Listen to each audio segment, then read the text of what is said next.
Assalamualaikum warahmatullahi wabarakatuh. Selamat siang semuanya. Pertama-tama marilah kita panjatkan puji syukur kehadirat Allah Subhanahu wa taala karena telah memberikan rahmat sehingga kita dapat melangsungkan Zoom pada siang hari ini. Perkenalkan, nama saya Najwa Azra Felisa yang akan bertugas sebagai moderator dalam penyampaian materi dan diskusi materi yang bertajuk HIV.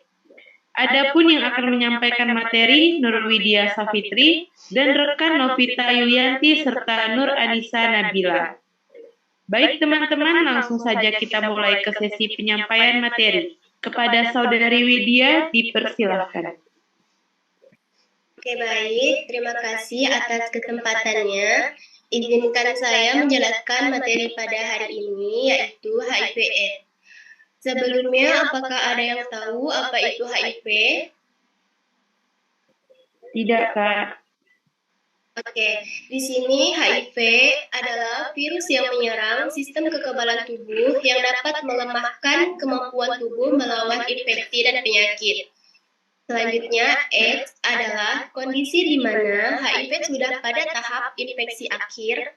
Ketika seseorang sudah mengalami AIDS, tubuh tidak lagi memiliki kemampuan untuk melawan infeksi yang ditimbulkan. Jadi, dapat disimpulkan HIV adalah penyakit yang menyerang kekebalan tubuh sehingga tubuh rentan terkena penyakit. Selanjutnya, AIDS diidentifikasi berdasarkan beberapa infeksi tertentu yang dikelompokkan oleh Organisasi Kesehatan Dunia. Nah, di sini ada 4 tahap.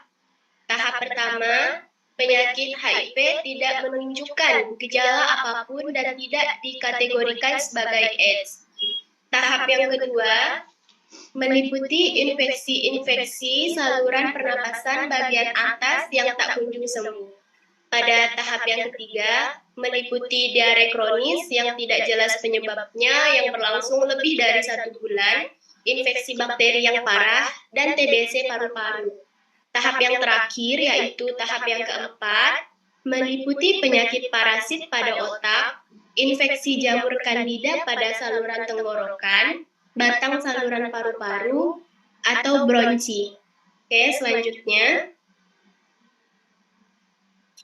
Nah, lalu bagaimanakah HIV dapat ditularkan? HIV dapat ditularkan melalui berbagai cara, sebagai berikut. Yang pertama, ada penularan secara seksual. HIV dapat ditularkan melalui seks penetratif yang tidak terlindungi, atau biasa disebut dengan seks bebas. Yang kedua, ada penularan melalui pemakaian jarum suntik secara bergantian. Yang ketiga, penularan dari ibu ke anak. HIV dapat ditularkan ke anak selama masa kehamilan, pada proses persalinan dan saat menyusui. Terdapat 15-30% risiko penularan dari ibu ke anak sebelum dan sesudah kelahiran. Yang terakhir ada penularan melalui transfusi darah. Slide selanjutnya. Nah, di sini ada cara-cara untuk mencegah HIV. Yang pertama ada berpantang seks, menghindari seks bebas, tidak berganti-ganti pasangan. Yang kedua, katakan tidak pada setiap jenis narkoba dan apapun bentuknya. Yang terakhir, apabila akan menjalani transfusi darah, pastikan bahwa darah dan alat-alatnya steril dan telah melalui HIV dan standar keamanan darah. Selanjutnya, di sini ada tujuan diet. Yang pertama, memberikan intervensi gizi secara cepat dengan mempertimbangkan seluruh aspek dukungan gizi pada semua tahap dini penyakit infeksi HIV. Yang kedua, mencapai dan mempertahankan berat badan secara komposisi tubuh yang diharapkan, terutama jaringan otot. Yang ketiga, memenuhi kebutuhan energi dan semua zat gizi. Dan yang terakhir, mendorong perilaku sehat. Slide selanjutnya. Nah, di sini ada syarat-syarat diet. Yang pertama, energi tinggi. Di sini energi diberikan tinggi karena pasti terjadi penurunan berat badan dan demam. Pada perhitungan energi, kita harus memperhatikan faktor aktivitas fisik dan faktor stresnya. Di sini energi ditambahkan 13% setiap kenaikan suhu 1 derajat Celcius. Yang kedua ada protein tinggi. Protein diberi tinggi yaitu 1 sampai 1,5 gram per kilogram berat badan. Fungsinya untuk memelihara dan menggantikan jaringan tubuh yang rusak. Selanjutnya ada lemak cukup. Lemak cukup yaitu 10-25% dari total kebutuhan. Apabila ada malabsorpsi, lemak yang digunakan lemak ikatan rantai sedang. Dan yang terakhir ada vitamin dan mineral tinggi. Vitamin dan mineral tinggi terutama vitamin A, B12, C, E, asam folat, kalsium, magnesium, seng, dan selenium. Jadi usahakan ketika menyusun menu, pilihlah bahan makanan yang mengandung vitamin dan mineral tersebut. Selanjutnya,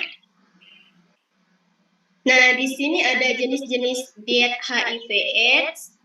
Yang pertama, diet AIDS 1 diberikan pada pasien HIV akut. Lalu ada diet AIDS kedua diberikan sebagai perpindahan diet AIDS pertama setelah tahapan akut teratasi. Diet AIDS ketiga diberikan sebagai perpindahan dari AIDS 2 atau kepada pasien tanpa gejala. Selanjutnya, nah di sini ada makanan yang dianjurkan dan tidak dianjurkan bagi penderita HIV. Yang pertama, makanan yang dianjurkan berupa buah dan sayuran, serta air putih. Dan yang kedua, makanan yang tidak dianjurkan yaitu makanan mentah.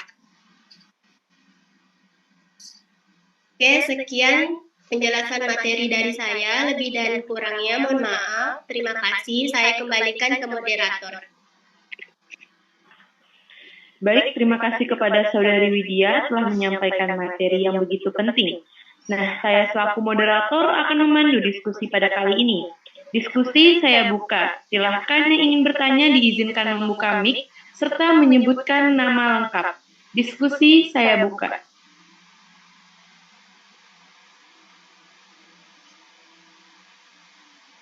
Baik, izin bertanya. Perkenalkan, nama saya Nahida Alivia. Di sini saya ingin bertanya, apakah gejala HIV pada perempuan dan laki-laki itu berbeda? Sekian, terima kasih. Baik, terima kasih untuk Nahida Alivia. Pertanyaan kami tampung. Selanjutnya, izin bertanya. Perkenalkan, nama saya Okta Victoria Rosantikarini.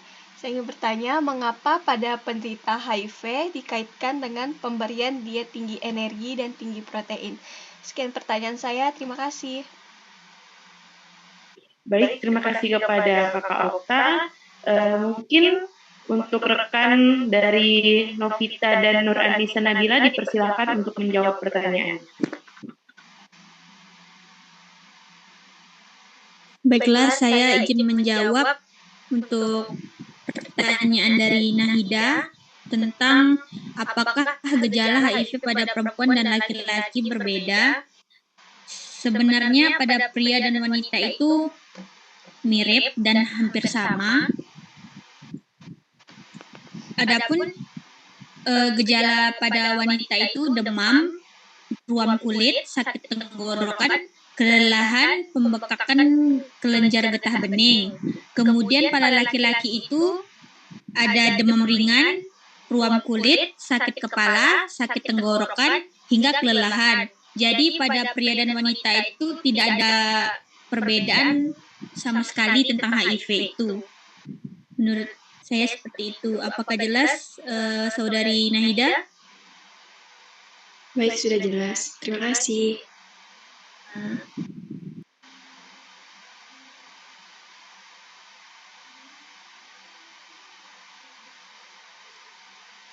Baik, di sini saya akan menjawab pertanyaan kedua, yaitu dari Kak Okta.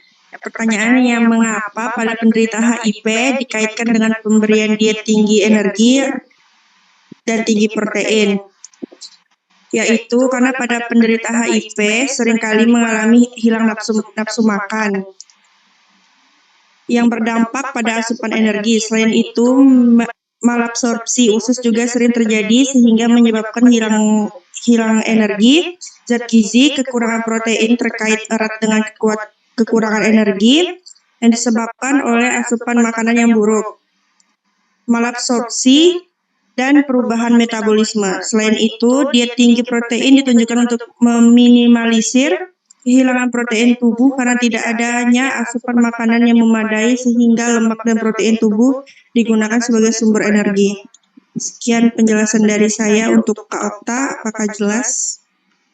Sudah jelas, terima kasih.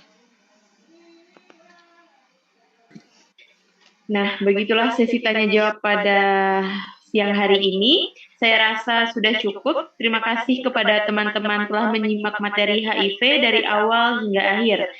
Saya selaku moderator mohon maaf apabila ada kesalahan maupun kelebihan kata ataupun pengucapan. Saya Najwa pamit undur diri. Wassalamualaikum warahmatullahi wabarakatuh. Selamat siang semuanya.